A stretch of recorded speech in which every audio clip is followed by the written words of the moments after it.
Punjabi radio USA ਸੁਣ ਰਹੇ ਸਾਰੇ ਸਰੋਤਿਆਂ ਨੂੰ ਮੇਰੇ ਜਗਮੋਹਨ ਸਿੰਘ ਵੱਲੋਂ ਪਿਆਰ ਅਤੇ ਸਤਿਕਾਰ ਭਰੀ ਸਤਿ ਸ਼੍ਰੀ ਅਕਾਲ। ਅੱਜ 2 ਮਈ ਦਿਨ ਸੋਮਵਾਰ ਪ੍ਰੋਗਰਾਮ ਲੈ ਕੇ ਹਾਜ਼ਰ ਹਾਂ ਅਪਡੇਟ ਅਮਰੀਕਾ, ਜਿਸ ਦੇ ਵਿੱਚ ਤੁਹਾਨੂੰ ਅੰਤਰਰਾਸ਼ਟਰੀ ਖਬਰਾਂ, ਅਮਰੀਕਾ ਦੀਆਂ ਖਬਰਾਂ, ਮੌਸਮ ਦੇ ਬਾਰੇ ਜਾਣਕਾਰੀ, ਇਕਨੋਮੀ ਦੀ ਜਾਣਕਾਰੀ ਅਤੇ ਵੱਖ-ਵੱਖ ਕੰਟਰੀ ਦੇ ਹਿਸਾਬ ਨਾਲ ਕਰੰਸੀ ਐਕਸਚੇਂਜ ਰੇਟ ਅਤੇ ਸੋਨੇ ਅਤੇ ਚਾਂਦੀ ਦੇ ਭਾਅ ਦੱਸਾਂਗੇ। ਇਹਨਾਂ ਖਬਰਾਂ ਦੀ ਸ਼ੁਰੂਆਤ ਕਰਨ ਤੋਂ ਪਹਿਲਾਂ ਅਸੀਂ ਧੰਨਵਾਦ ਕਰਦੇ ਹਾਂ ਆਪਣੇ ਸਪਾਂਸਰਸ ਦਾ, ਜਿਨ੍ਹਾਂ ਨੇ ਅੱਜ ਦੇ ਇਸ ਪ੍ਰੋਗਰਾਮ ਦੇ ਵਿੱਚ ਹਿੱਸਾ ਪਾ ਕੇ ਇਸ ਨੂੰ ਅੱਗੇ ਵਧਾਇਆ ਅਤੇ ਤੁਹਾਡੇ ਤੱਕ ਪਹੁੰਚਾਇਆ। ਅੱਜ ਦੀਆਂ ਖਬਰਾਂ ਦੇ ਸਪਾਂਸਰ ਹਨ ਖਾਲਸਾ ਇੰਸ਼ੋਰੈਂਸ ਏਜੰਸੀ ਵਾਲੇ ਸੈਨ ਹੋਜ਼ੇ ਤੋਂ, ਜੋ ਕਿ ਹਰ ਪ੍ਰਕਾਰ ਦੀ ਇੰਸ਼ੋਰੈਂਸ ਕਰਦੇ ਹਨ ਅਤੇ ਕਿਸੇ ਵੀ ਤਰ੍ਹਾਂ ਦੀ ਇੰਸ਼ੋਰੈਂਸ ਦੀ ਜਾਣਕਾਰੀ ਦੇ ਲਈ ਤੁਸੀਂ ਇਹਨਾਂ ਨੂੰ ਕਾਲ ਕਰ ਸਕਦੇ ਹੋ 408-272-2500 ਤੇ। ਇਸ ਦੇ ਨਾਲ ਸੰਤੋਖ ਸਿੰਘ ਬਾਸੀ ਜੀ ਫਰੀਮੌਂਟ ਤੋਂ, ਮਨਜੀਤ ਸਿੰਘ ਨਰਿੰਦਰ ਕੌਰ ਕਲਾਰ ਜੀ ਕਲੋਵਿਸ ਤੋਂ ਅਤੇ ਨਾਜਰ ਸਿੰਘ ਰਿਸ਼ਪਾਲ ਕੌਰ ਖੰਗੂੜਾ ਜੀ ਬੇਕਰਫੀਲਡ ਤੋਂ। ਜੇਕਰ ਤੁਸੀਂ ਵੀ ਇਸ ਪ੍ਰੋਗਰਾਮ ਨੂੰ ਜਾਂ ਪੰਜਾਬੀ ਰੇਡੀਓ USA ਦੇ ਕਿਸੇ ਵੀ ਪ੍ਰੋਗਰਾਮ ਨੂੰ ਸਪਾਂਸਰ ਕਰਨਾ ਚਾਹੁੰਦੇ ਹੋ ਤਾਂ ਤੁਸੀਂ ਕਾਲ ਕਰ ਸਕਦੇ ਹੋ 408-272-5200 ਤੇ, ਜਾਂ ਫਿਰ ਤੁਸੀਂ ਸਾਨੂੰ ਈਮੇਲ ਕਰ ਸਕਦੇ ਹੋ ਸਾਡੇ ਈਮੇਲ ਐਡਰੈਸ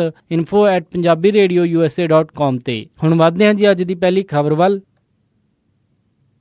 3 ਮਈ ਨੂੰ ਇੰਡੀਆਨਾ ਦੀਆਂ ਹੋਣ ਜਾ ਰਹੀਆਂ ਪ੍ਰਾਇਮਰੀਜ਼ ਦੇ ਵਿੱਚ ਰਿਪਬਲਿਕਨ ਪਾਰਟੀ ਦੀ ਤਰਫ ਤੋਂ ਡੋਨਲਡ ਟਰੰਪ ਜਿੱਤਦੇ ਨਜ਼ਰ ਆ ਰਹੇ ਹਨ। ਡੋਨਲਡ ਟਰੰਪ ਨੇ ਕਿਹਾ ਕਿ ਉਹ ਪੂਰੇ ਭਰੋਸੇਮੰਦ ਹਨ ਕਿ ਉਹ ਇੰਡੀਆਨਾ ਦੇ ਵਿੱਚ ਜਿੱਤ ਹਾਸਿਲ ਕਰਨਗੇ ਅਤੇ ਡੋਨਲਡ ਟਰੰਪ ਨੇ ਇਹ ਵੀ ਕਿਹਾ ਕਿ ਜੇਕਰ ਇੰਡੀਆਨਾ ਦੇ ਵਿੱਚ ਉਹ ਜਿੱਤਦੇ ਹਨ ਤਾਂ ਉਹਨਾਂ ਦੇ ਵਿਰੋਧੀਆਂ ਦੇ ਲਈ ਇਹ ਲੜਾਈ ਬਿਲਕੁਲ ਖਤਮ ਹੋ ਜਾਵੇਗੀ। ਇੰਡੀਆਨਾ ਦੇ ਵਿੱਚ ਰਿਪਬਲਿਕਨ ਪਾਰਟੀ ਦੇ 57 ਡੈਲੀਗੇਟਸ ਹਨ ਅਤੇ ਡੋਨਲਡ ਟਰੰਪ ਨੂੰ ਆਪਣੀ ਨੋਮੀਨੇਸ਼ਨ ਜਿੱਤਣ ਦੇ ਲਈ 241 ਹੋਰ ਡੈਲੀਗੇਟਸ ਦੇ ਸਮਰਥਨ ਦੀ ਲੋੜ ਹੈ।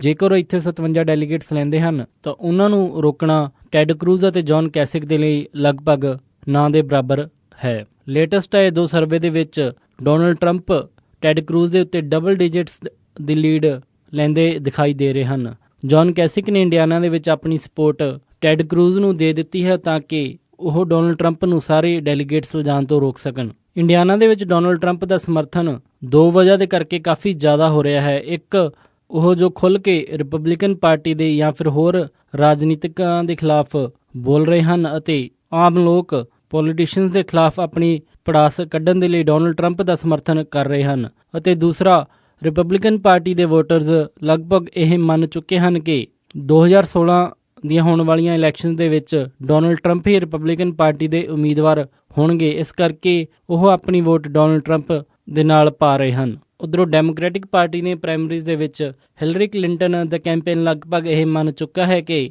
ਉਹਨਾਂ ਦੀ ਨੋਮੀਨੇਸ਼ਨ ਪੱਕੀ ਹੈ ਅਤੇ ਉਹ ਇੰਡੀਆਨਾ ਦੇ ਵਿੱਚ ਪ੍ਰਾਇਮਰੀਜ਼ ਦੇ ਨਾਲ ਜ਼ਿਆਦਾ ਫੋਕਸ ਨਵੰਬਰ ਦੇ ਵਿੱਚ ਹੋਣ ਵਾਲੀਆਂ ਚੋਣਾਂ ਦੇ ਲਈ ਕਰ ਰਹੇ ਹਨ। ਹਿਲਰੀ ਕਲਿੰਟਨ ਦੇ ਕਈ ਅਲਾਈਜ਼ ਨੇ ਬਰਨੀ ਸੈਂਡਰਸ ਦੇ ਉਸ ਫੈਸਲੇ ਤੋਂ ਨਿਰਾਸ਼ਾ ਜ਼ਾਹਿਰ ਕੀਤੀ ਹੈ, ਜਿਸ ਦੇ ਵਿੱਚ ਬਰਨੀ ਸੈਂਡਰਸ ਨੇ ਕਿਹਾ ਹੈ ਕਿ ਉਹ ਆਪਣੀ ਫਾਈਟ ਜਾਰੀ ਰੱਖਣਗੇ ਅਤੇ ਫਿਲਡੈਲਫੀਆ ਦੇ ਵਿੱਚ ਹੋਣ ਵਾਲੀ ਡੈਮੋਕ੍ਰੈਟਿਕ ਪਾਰਟੀ ਦੀ ਨੈਸ਼ਨਲ ਕਨਵੈਨਸ਼ਨ ਦੇ ਵਿੱਚ ਉਹ ਸੁਪਰ ਡੈਲੀਗੇਟਸ ਨੂੰ ਆਪਣੇ ਵੱਲ ਕਰਨ ਦੀ ਪੂਰੀ ਕੋਸ਼ਿਸ਼ ਕਰਨਗੇ। ਹਾਲਾਂਕਿ ਇਸ ਟਾਈਮ ਲਗਭਗ ਸਾਰੇ ਸੁਪਰ ਡੈਲੀਗੇਟਸ ਹਿਲਰੀ ਕਲਿੰਟਨ ਦਾ ਸਾਥ ਦੇ ਰਹੇ ਹਨ, ਪਰ ਜੇਕਰ ਉਹ ਆਪਣਾ ਮਤ ਬਦਲਦੇ ਹਨ ਅਤੇ ਬਰਨੀ ਸੈਂਡਰਸ ਦੇ ਹੱਕ ਦੇ ਵਿੱਚ ਜਾਂਦੇ ਹਨ ਤਾਂ ਹਿਲਰੀ ਕਲਿੰਟਨ ਦੇ ਲਈ ਵੀ ਇਹ ਨੋਮੀਨੇਸ਼ਨ ਜਿੱਤਣੀ ਬਹੁਤ ਔਖੀ ਹੋ ਜਾਵੇਗੀ। ਹਿਲਰੀ ਕਲਿੰਟਨ ਦੇ ਅਲਾਈਜ਼ ਬਰਨੀ ਸੈਂਡਰਸ ਦੇ ਕੈਂਪੇਨ ਨੂੰ ਕਹਿ ਰਹੇ ਹਨ ਕਿ ਉਹਨਾਂ ਨੂੰ ਇਹ ਸਾਫ਼ ਨਜ਼ਰ ਆ ਰਿਹਾ ਹੈ ਕਿ ਬਰਨੀ ਸੈਂਡਰਸ ਆਉਣ ਵਾਲੀਆਂ ਪ੍ਰਾਇਮਰੀਜ਼ ਦੇ ਵਿੱਚ ਨਹੀਂ ਜਿੱਤ ਸਕਦੇ, ਸੋ ਉਹਨਾਂ ਨੂੰ ਹੁਣ ਇਕੱਠੇ ਮਿਲ ਕੇ ਡੋਨਲਡ ਟਰੰਪ ਨੂੰ ਹਰਾਉਣ ਦੀ ਕੋਸ਼ਿਸ਼ ਕਰਨੀ ਚਾਹੀਦੀ ਹੈ। ਪਰ ਬਰਨੀ ਸੈਂਡਰਸ ਨੇ ਕਿਹਾ ਹੈ ਕਿ ਜਦੋਂ ਤੱਕ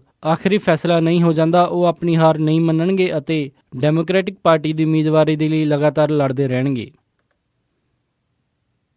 ਬਰਨੀ ਸੈਂਡਰਸ ਦਾ ਕੈਂਪੇਨ ਅਤੇ ਹਿਲਰੀ ਕਲਿੰਟਨ ਦਾ ਕੈਂਪੇਨ ਡੈਮੋਕ੍ਰੈਟਿਕ ਪਾਰਟੀ ਦੀ ਫੰਡ ਰੇਜ਼ਿੰਗ ਨੂੰ ਲੈ ਕੇ ਆਮੋ ਸਾਹਮਣੇ ਆ ਗਏ ਹਨ। ਸੈਂਡਰਸ ਦੇ ਕੈਂਪੇਨ ਨੇ ਹਿਲਰੀ ਕਲਿੰਟਨ ਦੇ ਕੈਂਪੇਨ ਦੇ ਉੱਤੇ ਫੰਡ ਰੇਜ਼ਿੰਗ ਦੇ ਵਿੱਚ ਮਨੀ ਲਾਂਡਰਿੰਗ ਦਾ ਇਲਜ਼ਾਮ ਲਾਇਆ ਹੈ। ਡੈਮੋਕ੍ਰੈਟਿਕ ਪਾਰਟੀ ਦੇ ਦੋਨੇ ਹੀ ਕੈਂਪੇਨਸ ਨੇ ਇਹ ਫੈਸਲਾ ਲਿਆ ਸੀ ਕਿ ਉਹ ਡੈਮੋਕ੍ਰੈਟਿਕ ਕਮੇਟੀ ਅਤੇ ਸਟੇਟ ਡੈਮੋਕ੍ਰੈਟਿਕ ਪਾਰਟੀ ਦੇ ਲਈ ਫੰਡ ਰੇਜ਼ ਕਰਨਗੇ। ਪਰ ਪੋਲੀਟੀਕੋ ਤੋਂ ਆਈ ਇੱਕ ਰਿਪੋਰਟ ਦੇ ਮੁਤਾਬਿਕ ਹਿਲਰੀ ਕਲਿੰਟਨ ਦੇ ਕੈਂਪੇਨ ਨੇ ਸਿਰਫ $3.8 ਮਿਲੀਅਨ ਹੀ ਸਟੇਟ ਪਾਰਟੀਜ਼ ਨੂੰ ਦਿੱਤਾ ਹੈ ਅਤੇ 88% ਫੰਡ DNC ਨੂੰ ਟਰਾਂਸਫਰ ਕਰ ਦਿੱਤਾ ਗਿਆ ਹੈ। ਸੈਂਡਰਸ ਦੇ ਕੈਂਪੇਨ ਨੇ ਇਸ ਨੂੰ ਦੇਖਦੇ ਹੋਏ ਹਿਲਰੀ ਕਲਿੰਟਨ ਦੇ ਉੱਤੇ ਫੰਡ ਲੁੱਟਣ ਦਾ ਇਲਜ਼ਾਮ ਲਾਇਆ ਹੈ। ਬਰਨੀ ਸੈਂਡਰਸ ਦੇ ਕੈਂਪੇਨ ਮੈਨੇਜਰ ਜੈਫ ਵੀਵਰ ਨੇ ਕਿਹਾ ਹੈ ਕਿ ਜੇਕਰ ਹਿਲਰੀ ਕਲਿੰਟਨ ਪ੍ਰਾਇਮਰੀਜ਼ ਦੇ ਵਿੱਚ ਸਹੀ ਤਰ੍ਹਾਂ ਫੰਡ ਰੇਜ਼ ਨਹੀਂ ਕਰ ਸਕਦੀ ਤਾਂ ਉਹ ਆਉਣ ਵਾਲੀਆਂ ਜਨਰਲ ਇਲੈਕਸ਼ਨ ਦੇ ਵਿੱਚ ਡੋਨਲਡ ਟਰੰਪ ਦੇ ਖਿਲਾਫ ਕਿਵੇਂ ਫੰਡ ਰੇਜ਼ਿੰਗ ਕਰੇਗੀ। ਪਰ ਹਿਲਰੀ ਕਲਿੰਟਨ ਦੇ ਕੈਂਪੇਨ ਨੇ ਇਸ ਰਿਪੋਰਟ ਤੋਂ ਮੁੱਕਰਦੇ ਹੋਏ ਕਿਹਾ ਹੈ ਕਿ ਉਹਨਾਂ ਨੇ $4.5 ਮਿਲੀਅਨ ਆਲਰੇਡੀ ਸਟੇਟ ਪਾਰਟੀਜ਼ ਨੂੰ ਟ੍ਰਾਂਸਫਰ ਕਰ ਦਿੱਤਾ ਹੈ ਅਤੇ ਐਡੀਸ਼ਨਲ $9 ਮਿਲੀਅਨ ਉਹ ਆਉਣ ਵਾਲੇ ਕਈ ਮਹੀਨਿਆਂ ਦੇ ਵਿੱਚ ਸਟੇਟ ਪਾਰਟੀਜ਼ ਨੂੰ ਅਲਾਟ ਕਰਨਗੇ। ਡੈਮੋਕ੍ਰੈਟਿਕ ਨੈਸ਼ਨਲ ਕਮੇਟੀ ਨੇ ਚੱਲ ਰਹੀ ਇਹਨਾਂ ਦੋਨਾਂ ਕੈਂਪੇਨ ਦੀ ਇਸ ਲੜਾਈ ਦੇ ਵਿੱਚ ਹਜੇ ਤੱਕ ਕਿਸੇ ਵੀ ਕੈਂਪੇਨ ਦਾ ਪੱਖ ਨਹੀਂ ਲਿਆ ਹੈ। ਪਿਛਲੇ 40 ਸਾਲਾਂ ਦੇ ਵਿੱਚ ਪਹਿਲੀ ਵਾਰ ਕੋਈ ਕਰੂਜ਼ ਸ਼ਿਪ ਮਾਇਆਮੀ ਤੋਂ ਚੱਲ ਕੇ ਹਵਾਨਾ ਪਹੁੰਚਿਆ। ਇਹ ਕਰੂਜ਼ ਸ਼ਿਪ ਸੋਮਵਾਰ ਨੂੰ 228 ਮੀਲ ਦੀ ਦੂਰੀ ਤੈਅ ਕਰਦੇ ਹੋਏ ਹਵਾਨਾ ਦੇ ਵਿੱਚ ਪਹੁੰਚਿਆ। ਇਹ ਕਰੂਜ਼ ਹਵਾਨਾ ਪਹੁੰਚਣ ਤੇ ਕਿਊਬਾ ਦੇ ਸੈਂਕੜੇ ਲੋਕਾਂ ਨੇ ਇਸ ਦਾ ਸਵਾਗਤ ਕੀਤਾ। ਉੱਥੇ ਕਈ ਲੋਕ ਸਮਾਰਟਫੋਨਸ ਦੇ ਰਾਹੀਂ ਸੈਲਫੀਜ਼ ਅਤੇ ਫਿਲਮਿੰਗ ਕਰ ਰਹੇ ਸਨ। ਇਸ ਕਰੂਜ਼ ਦੇ ਵਿੱਚ 704 ਯਾਤਰੀ ਸਵਾਰ ਹੋ ਕੇ ਕਿਊਬਾ ਦੇ ਹਵਾਨਾ ਦੇ ਵਿੱਚ ਪਹੁੰਚੇ ਹਨ। ਗੌਰਤਲਬ ਹੈ ਕਿ ਪਿਛਲੇ ਕਈ ਸਾਲਾਂ ਤੋਂ ਕਿਊਬਾ ਅਤੇ US ਦੇ ਵਿੱਚ ਚੱਲ ਰਹੇ ਆਪਸੀ ਮਤਭੇਦ ਦੇ ਕਾਰਨ ਦੋਨਾਂ ਦੇਸ਼ਾਂ ਦੇ ਵਿੱਚ ਆਪਸੀ ਵਪਾਰ ਖਤਮ ਸੀ, ਪਰ ਦੋਨਾਂ ਦੇਸ਼ਾਂ ਦੇ ਵਿਚਕਾਰ ਚੱਲ ਰਹੀ ਇਸ ਕੋਲਡ ਵਾਰ ਦਾ ਅੰਤ ਰਾਸ਼ਟਰਪਤੀ ਬਰਾਕ ਓਬਾਮਾ ਨੇ ਕਿਊਬਾ ਦੇ ਵਿੱਚ ਜਾ ਕੇ ਕੀਤਾ। ਹਜੇ ਤੱਕ ਸਿਰਫ ਕਾਰਨੀਵਲ ਕੰਪਨੀ ਜੋ ਕਿ ਇੱਕ ਫ੍ਰੈਂਚ ਕੰਪਨੀ ਹੈ ਉਸ ਦਾ ਕਰੂਜ਼ ਹੀ ਮਿਆਮੀ ਤੋਂ ਹਵਾਨਾ ਪਹੁੰਚਿਆ ਹੈ, ਪਰ ਛੇਤੀ ਹੀ ਅਮਰੀਕਨ ਕੰਪਨੀਜ਼ ਦੇ ਕਰੂਜ਼ ਵੀ ਹਵਾਨਾ ਦੀ ਯਾਤਰਾ ਕਰਨਗੇ। ਟ੍ਰੈਜਰੀ ਡਿਪਾਰਟਮੈਂਟ ਨੇ ਇਸ ਗੱਲ ਦਾ ਲਾਇਸੈਂਸ ਅਮਰੀਕਨ ਫੈਰੀ ਆਪਰੇਟਰਸ ਨੂੰ ਦੇ ਦਿੱਤਾ ਹੈ, ਪਰ ਹਜੇ ਤੱਕ ਕਿਊਬਨ ਅਥਾਰਟੀਜ਼ ਦੀ ਪਰਮਿਸ਼ਨ ਦਾ ਇੰਤਜ਼ਾਰ ਹੈ।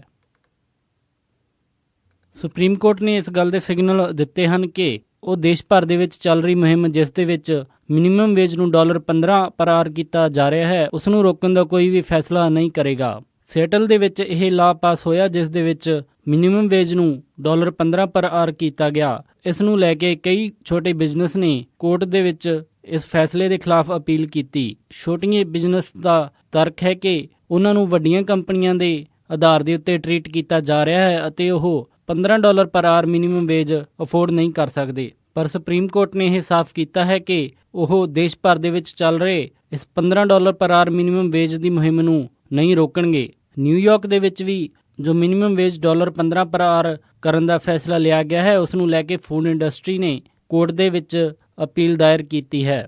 ਸੈਟਲ ਨੇ ਪੂਰੇ US ਦੇ ਵਿੱਚ ਸਭ ਤੋਂ ਪਹਿਲਾਂ ਇਹ ਲਾਅ ਪਾਸ ਕੀਤਾ ਸੀ ਜਿਸ ਦੇ ਵਿੱਚ ਮਿਨੀਮਮ ਵੇਜ ਨੂੰ $15 ਪਰ ਆਰ ਕੀਤਾ ਗਿਆ ਸੀ। ਹਾਲਾਂਕਿ ਸੈਟਲ ਦੀ ਸਿਟੀ ਨੇ ਪਹਿਲਾਂ ਹੀ ਛੋਟੇ ਬਿਜ਼ਨੈਸਸ ਨੂੰ ਇਸ ਗੱਲ ਦੀ ਰਿਆਇਤ ਦਿੱਤੀ ਸੀ ਕਿ ਉਹ 7 ਸਾਲਾਂ ਦੇ ਵਿੱਚ ਇਸ ਲਾਅ ਨੂੰ ਲਾਗੂ ਕਰ ਸਕਦੇ ਹਨ, ਪਰ ਜਿੰਨੇ ਵੀ ਵੱਡੇ ਬਿਜ਼ਨਸ ਹਨ ਉਹਨਾਂ ਨੂੰ 3 ਸਾਲ ਦੇ ਵਿੱਚ ਇਹ ਲਾਅ ਪਾਸ ਕਰਨਾ ਪਵੇਗਾ।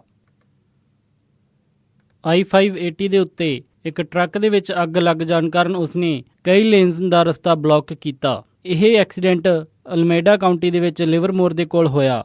ਅਥਾਰਟੀਜ਼ ਨੇ ਦੱਸਿਆ ਕਿ ਨਾਰਥ ਫਲਾਈਨ ਰੋਡ ਦੇ ਉੱਤੇ ਇਹ ਹਾਦਸਾ ਹੋਇਆ ਜਿੱਥੇ ਅੱਗ ਲੱਗਣ ਤੋਂ ਬਾਅਦ ਇਸ ਟਰੱਕ ਨੇ 3 ਲੇਨ ਨੂੰ ਬਲੌਕ ਕਰ ਲਿਆ। ਰਿਪੋਰਟ ਦੇ ਮੁਤਾਬਿਕ ਡਰਾਈਵਰ ਬੁਰੀ ਤਰ੍ਹਾਂ ਇਸ ਅੱਗ ਦੇ ਵਿੱਚ ਮੱਚ ਗਿਆ, ਪਰ ਉਸ ਦੀ ਹਾਲਤ ਕਿੰਨੀ ਕੁ ਗੰਭੀਰ ਹੈ ਇਸ ਦੀ ਸੂਚਨਾ ਹਜੇ ਤੱਕ ਉਹਨਾਂ ਨੇ ਨਹੀਂ ਦਿੱਤੀ। ਇਹ ਅੱਗ ਬਾਅਦ ਦੇ ਵਿੱਚ ਘਾਹ ਦੇ ਉੱਤੇ ਵੀ ਫੈਲ ਗਈ ਜਿਸ ਦੇ ਉੱਤੇ ਫਾਇਰ ਬ੍ਰਿਗੇਡ ਗੱਡੀਆਂ ਨੇ ਕਾਬੂ ਪਾਇਆ। ਅੱਜ ਸੈਨੋਜ਼ੇ ਦੇ ਹਵਾਨਾ ਐਵੀਨਿਊ ਦੇ ਕੋਲ ਆਪਣੀ ਹੀ ਘਰ ਦੀ ਡਰਾਈਵੇ ਦੇ ਵਿੱਚ ਖੜੇ ਇੱਕ ਵਿਅਕਤੀ ਦੇ ਉੱਤੇ ਕਿਸੇ ਨੇ ਫਾਇਰਿੰਗ ਕੀਤੀ। ਪੁਲਿਸ ਨੇ ਦੱਸਿਆ ਕਿ ਇੱਕ ਕਾਲੇ ਰੰਗ ਦਾ ਟਰੱਕ ਉਸ ਘਰ ਦੇ ਸਾਹਮਣੇ ਆ ਕੇ ਖੜਾ ਹੋ ਗਿਆ ਜਿਸ ਦੇ ਵਿੱਚ ਸਵਾਰ ਲੋਕਾਂ ਨੇ ਉਸ ਵਿਅਕਤੀ ਦੇ ਉੱਤੇ ਗੋਲੀਆਂ ਚਲਾਈਆਂ ਅਤੇ ਬਾਅਦ ਦੇ ਵਿੱਚ ਉਹ ਮੌਕੇ ਤੋਂ ਫਰਾਰ ਹੋ ਗਏ। ਵਿਕਟਿਮ ਨੂੰ ਨਜ਼ਦੀਕੀ ਹਸਪੀਟਲ ਦੇ ਵਿੱਚ ਭਰਤੀ ਕਰਵਾ ਦਿੱਤਾ ਗਿਆ ਹੈ ਅਤੇ ਉਸ ਦੀ ਹਾਲਤ ਖਤਰੇ ਤੋਂ ਬਾਹਰ ਹੈ। ਪੁਲਿਸ ਨੇ ਦੱਸਿਆ ਕਿ ਉਹ ਇਸ ਦੀ ਜਾਂਚ ਕਰ ਰਹੀ ਹੈ ਅਤੇ ਹਜੇ ਤੱਕ ਇਸ ਮਾਮਲੇ ਦੇ ਵਿੱਚ ਕਿਸੇ ਨੂੰ ਵੀ ਗ੍ਰਿਫਤਾਰ ਨਹੀਂ ਕੀਤਾ ਗਿਆ।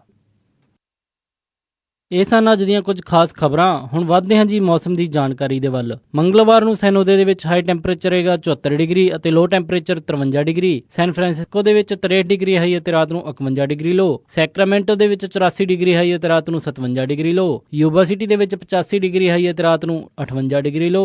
ਸਟਾਕਟਨ ਦੇ ਵਿੱਚ 84 ਡਿਗਰੀ ਹਾਈ ਅਤੇ ਰਾਤ ਨੂੰ 57 ਡਿਗਰੀ ਲੋ। ਟ੍ਰੇਸੀ ਦੇ ਵਿੱਚ 82 ਡਿਗਰੀ ਹਾਈ ਅਤੇ ਰਾਤ ਨੂੰ 57 ਡਿਗਰੀ ਲੋ। ਮੋਡੈਸਟੋ ਦੇ ਵਿੱਚ 87 ਡਿਗਰੀ ਹਾਈ ਅਤੇ ਰਾਤ ਨੂੰ 58 ਡਿਗਰੀ ਲੋ। ਫਰੈਜ਼ਨੋ ਦੇ ਵਿੱਚ 99 ਡਿਗਰੀ ਹਾਈ ਅਤੇ ਰਾਤ ਨੂੰ 61 ਡਿਗਰੀ ਲੋ। ਬੇਕਰਸਫੀਲਡ ਦੇ ਵਿੱਚ 92 ਡਿਗਰੀ ਹਾਈ ਅਤੇ ਰਾਤ ਨੂੰ 62 ਡਿਗਰੀ ਲੋ। ਲਾਸ ਐਂਜਲਸ ਦੇ ਵਿੱਚ 75 ਡਿਗਰੀ ਹਾਈ ਅਤੇ ਰਾਤ ਨੂੰ 56 ਡਿਗਰੀ ਲੋ। ਟਰਕੀ ਦੇ ਵਿੱਚ 63 ਡਿਗਰੀ ਹਾਈ ਅਤੇ ਰਾਤ ਨੂੰ 40 ਡਿਗਰੀ ਲੋ। ਸਾਊਥ ਲੇਕ ਟਾਹੋ ਦੇ ਵਿੱਚ 59 ਡਿਗਰੀ ਹਾਈ ਅਤੇ ਰਾਤ ਨੂੰ 38 ਡਿਗਰੀ ਲੋ। ਪੋਰਟਲੈਂਡ ਓਰੇਗਨ ਦੇ ਵਿੱਚ 76 ਡਿਗਰੀ ਹਾਈ ਅਤੇ ਰਾਤ ਨੂੰ 52 ਡਿਗਰੀ ਲੋ। ਇੱਥੇ ਰਾਤ ਦੇ ਟਾਈਮ ਮੀਂਹ ਪੈਣ ਦੇ ਚਾਂਸ ਹਨ। ਸਿਐਟਲ ਦੇ ਵਿੱਚ 73 ਡਿਗਰੀ ਹਾਈ ਅਤੇ ਰਾਤ ਨੂੰ 52 ਡਿਗਰੀ ਲੋ। ਇੱਥੇ ਵੀ ਰਾਤ ਦੇ ਟਾਈਮ ਮੀਂਹ ਪੈਣ ਦੇ ਚਾਂਸ ਹਨ। ਫਲੈਗਸਟੈਫ ਐਰੀਜ਼ੋਨਾ ਦੇ ਵਿੱਚ 62 ਡਿਗਰੀ ਹਾਈ ਅਤੇ ਰਾਤ ਨੂੰ 37 ਡਿਗਰੀ ਲੋ। ਸਾਲਟ ਲੇਕ ਸਿਟੀ ਯੂਟਾ ਦੇ ਵਿੱਚ 75 ਡਿਗਰੀ ਹਾਈ ਅਤੇ ਰਾਤ ਨੂੰ 51 ਡਿਗਰੀ ਲੋ। ਸ਼ਿਕਾਗੋ ਦੇ ਵਿੱਚ 66 ਡਿਗਰੀ ਹਾਈ ਅਤੇ ਰਾਤ ਨੂੰ 48 ਡਿਗਰੀ ਲੋ। ਦਿਨ ਦੇ ਵਿੱਚ ਮੌਸਮ ਸਾਫ਼ ਰਹੇਗਾ ਅਤੇ ਰਾਤ ਨੂੰ ਮੀਂਹ ਪਵੇਗਾ। ਨਿਊਯਾਰਕ ਦੇ ਵਿੱਚ 59 ਡਿਗਰੀ ਹਾਈ ਅਤੇ ਰਾਤ ਨੂੰ 51 ਡਿਗਰੀ ਲੋ। ਇੱਥੇ ਸਵੇਰ ਦੇ ਟਾਈਮ ਮੀਂਹ ਪਵੇਗਾ। ਟੋਰਾਂਟੋ ਕੈਨੇਡਾ ਦੇ ਵਿੱਚ 14 ਡਿਗਰੀ ਸੈਲਸੀਅਸ ਹਾਈ ਅਤੇ ਰਾਤ ਨੂੰ 5 ਡਿਗਰੀ ਸੈਲਸੀਅਸ ਲੋ। ਵਿਨੀਪੈਗ ਦੇ ਵਿੱਚ 18 ਡਿਗਰੀ ਸੈਲਸੀਅਸ ਹਾਈ ਅਤੇ ਰਾਤ ਨੂੰ 3 ਡਿਗਰੀ ਸੈਲਸੀਅਸ ਲੋ। ਕੈਲਗਰੀ ਦੇ ਵਿੱਚ 27 ਡਿਗਰੀ ਸੈਲਸੀਅਸ ਹਾਈ ਅਤੇ ਰਾਤ ਨੂੰ 9 ਡਿਗਰੀ ਸੈਲਸੀਅਸ ਲੋ। ਵੈਨਕੂਵਰ ਦੇ ਵਿੱਚ 20 ਡਿਗਰੀ ਸੈਲਸੀਅਸ ਹਾਈ ਅਤੇ ਰਾਤ ਨੂੰ 12 ਡਿਗਰੀ ਸੈਲਸੀਅਸ ਲੋ। ਅੰਮ੍ਰਿਤਸਰ ਪੰਜਾਬ ਦੇ ਵਿੱਚ 38 ਡਿਗਰੀ ਸੈਲਸੀਅਸ ਹਾਈ ਅਤੇ ਰਾਤ ਨੂੰ 24 ਡਿਗਰੀ ਸੈਲਸੀਅਸ ਲੋ। ਮੈਲਬਰਨ ਆਸਟ੍ਰੇਲੀਆ ਦੇ ਵਿੱਚ 20 ਡਿਗਰੀ ਸੈਲਸੀਅਸ ਹਾਈ ਅਤੇ ਰਾਤ ਨੂੰ 10 ਡਿਗਰੀ ਸੈਲਸੀਅਸ ਲੋ। ਲੰਡਨ ਦੇ ਵਿੱਚ 14 ਡਿਗਰੀ ਸੈਲਸੀਅਸ ਹਾਈ ਅਤੇ ਰਾਤ ਨੂੰ 5 ਡਿਗਰੀ ਸੈਲਸੀਅਸ ਲੋ। ਬਰਲਿਨ ਦੇ ਵਿੱਚ 19 ਡਿਗਰੀ ਸੈਲਸੀਅਸ ਹਾਈ ਅਤੇ ਰਾਤ ਨੂੰ 8 ਡਿਗਰੀ ਸੈਲਸੀਅਸ ਲੋ। ਅਤੇ ਪੈਰਿਸ ਦੇ ਵਿੱਚ 16 ਡਿਗਰੀ ਸੈਲਸੀਅਸ ਹਾਈ ਅਤੇ ਰਾਤ ਨੂੰ 3 ਡਿਗਰੀ ਸੈਲਸੀਅਸ